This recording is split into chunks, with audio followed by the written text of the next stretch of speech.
Well, good morning, good afternoon, or good evening. Today we are celebrating harvest. While here in Highbridge, we don't have to travel too far before we find ourselves surrounded by farmland.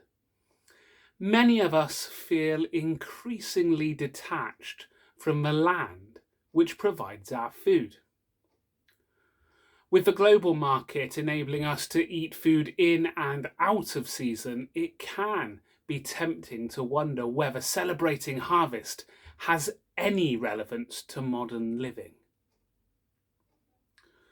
While we cannot deny we are increasingly distant from the source of our food, harvest reminds us to be grateful, to thank God for all we have, to place our trust in God's provision, and to respond to that provision by serving God and serving others.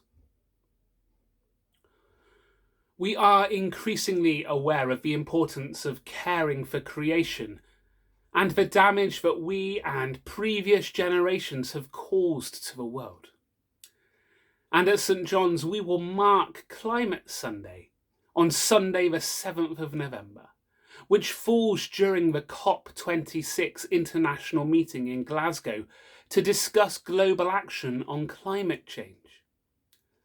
And a guest speaker who knows far more on the topic than Reverend Martin or I, Catherine Owen, from King Alfred's School, will be helping us to think locally about the climate crisis. So today, rather than focusing on climate change and food production or poverty, and using the probably familiar passage from Matthew's Gospel to do so, I thought we would explore our reading from the Old Testament, Psalm 126 together, and see how this might illuminate our understanding of harvest. So I'll share Psalm 126 with you now. When the Lord restored the fortunes of Zion, we were like those who dreamed. Our mouths were filled with laughter, our tongues with songs of joy. Then it was said among the nations, "The Lord has done great things for them." The Lord has done great things for us, and we are filled with joy. Restore our fortunes, Lord, like streams in the Negev. Those who sow with tears will reap with songs of joy. Those who go out weeping, carrying seed to sow, will return with songs of joy, carrying sheaves with them. Now we could describe the Psalms as the songbook of the Scriptures. And Psalm 126 is recognized as one of the Psalms of Ascent. The city of Jerusalem is situated on a high hill. Jews travelling to Jerusalem for one of the three main annual Jewish festivals traditionally sang these songs, these psalms, on the ascent or the uphill road to the city. It is a relatively simple psalm with two parts. The first part focuses on how God has helped his people in the past.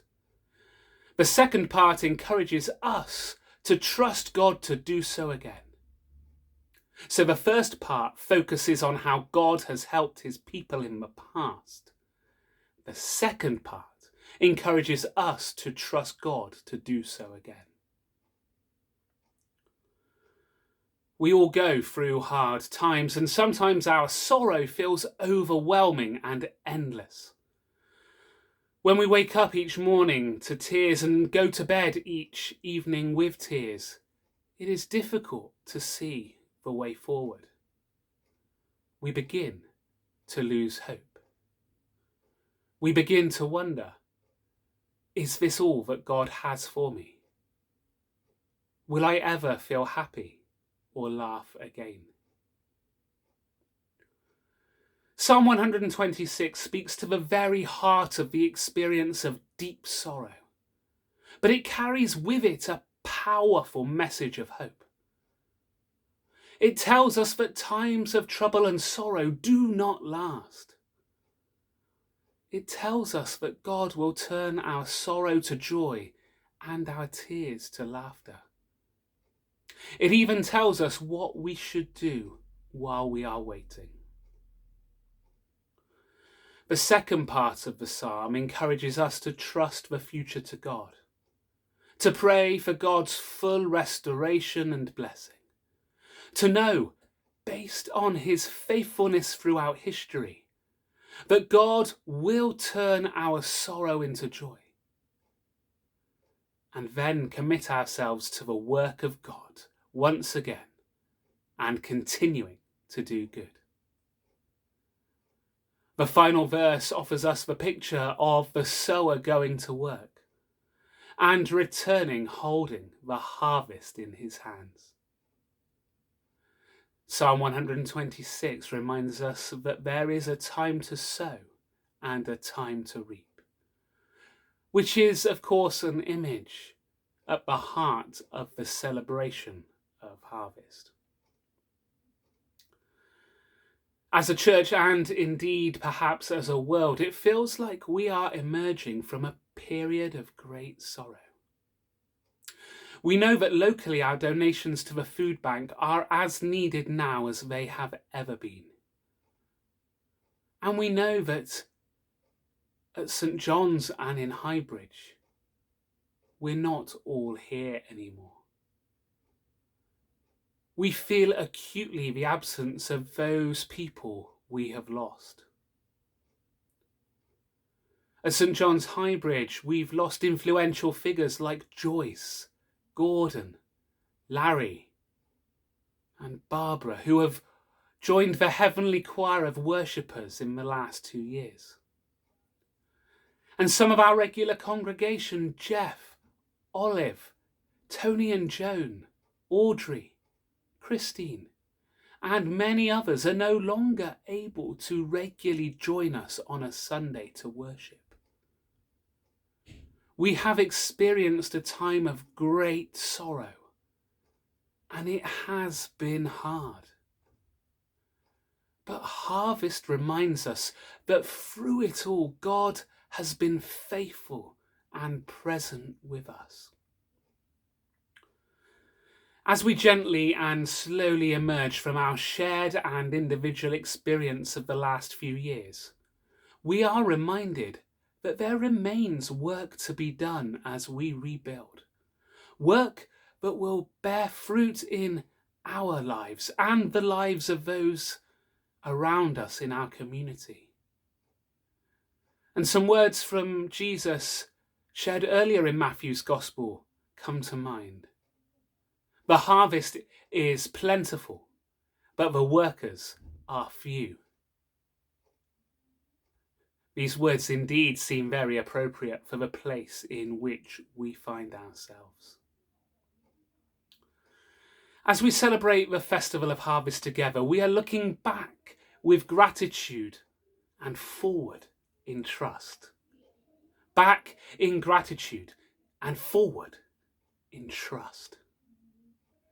And as we look forward, Reverend Martin and I believe that now is a good time to reflect with you, our congregation, the people of this church, on how we are individually and collectively responding to the generosity of God in our service of his church in this place.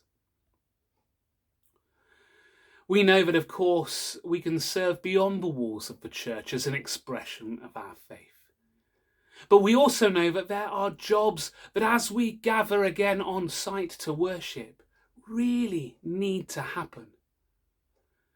And there are some jobs that, while we can probably live without them, we think we'd like to really see them happening again. For example, refreshments after the service are a wonderful component of our hospitality and give us an opportunity to chat with one another. We know that this is greatly missed by some, But we also need people to commit to helping, or we can't, with any confidence, reintroduce tea, coffee, squash, biscuits after our services. And we also know that so much activity happens through the generosity of people offering time and talents to complete tasks that we are unaware were even happening. So with both of these components in mind, Reverend Martin and I would really appreciate your help to understand the tasks that are already being completed and those which people might be prepared to contribute to. So we've designed a simple tick sheet, which is almost definitely not comprehensive. And we invite you to identify tasks you might consider undertaking and to share with us tasks that you are already involved in. If you're viewing this talk online, then you might like to complete the form and return it to our email address, stjohnshighbridge@gmail.com, or to contact myself or Reverend Martin directly. Your help is so deeply appreciated as we continue to think about how we might move forward as a church.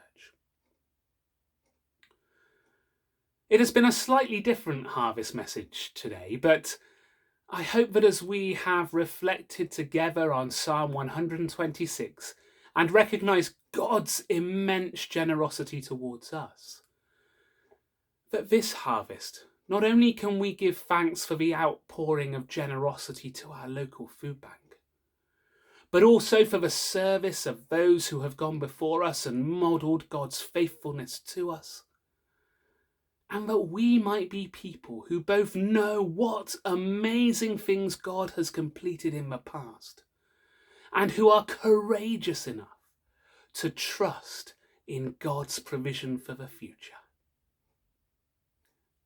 Amen.